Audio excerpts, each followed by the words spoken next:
I'm Harrison Dekker. I'm the data librarian at UC Berkeley.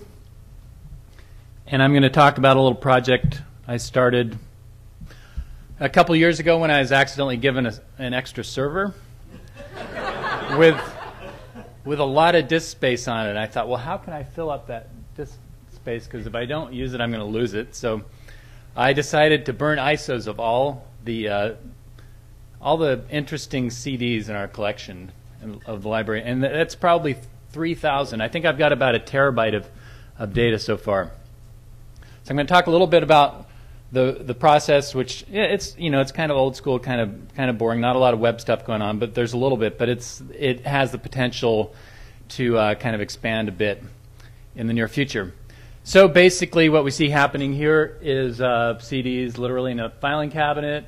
A student sitting at a workstation burns an ISO, looks up an ID in the catalog, gets loaded to a file server, some Perl scripts run that pull some metadata out of the catalog.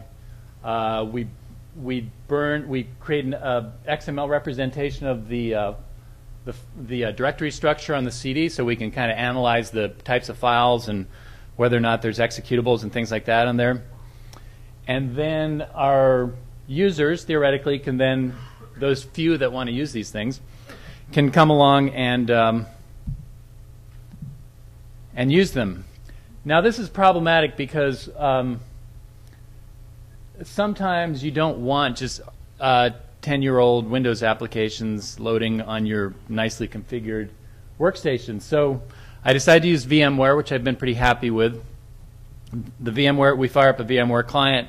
It has access to the network, and people can load and break things to their heart's content, and we can always restore back to a clean image. Just a few reasons why I chose VMware. Things that should be fairly apparent to people, but some of the things that I like is if there's ever a need, we can support a legacy operating system. It's a safe sandbox for playing with old applications. You don't need extra machines, et cetera, et cetera. The next step, though, is moving the stuff onto a network. So a lot of the stuff is sort of is GPO issued, comes from the government, and a lot of the content we can put up on the web. Now, one way to do that is just sort of putting files up on the web. But kind of a cooler thing to do would be to actually make the software usable over the web. So the idea that I'm playing with right now would be, and totally untested but suggested by Brewster Kahle yesterday, would be to run the Wine emulator on a server and then push that over the web using like an open source remote desktop protocol like VNC. So imagine this. This is actually Windows running VMware, running Ubuntu Linux, running a Windows application in Wine, which doesn't make any sense. But pretend that the VMware workstation was actually a web browser, and that little desktop you're seeing is running in a Java VNC client, and maybe that's what you'll see in a year or so.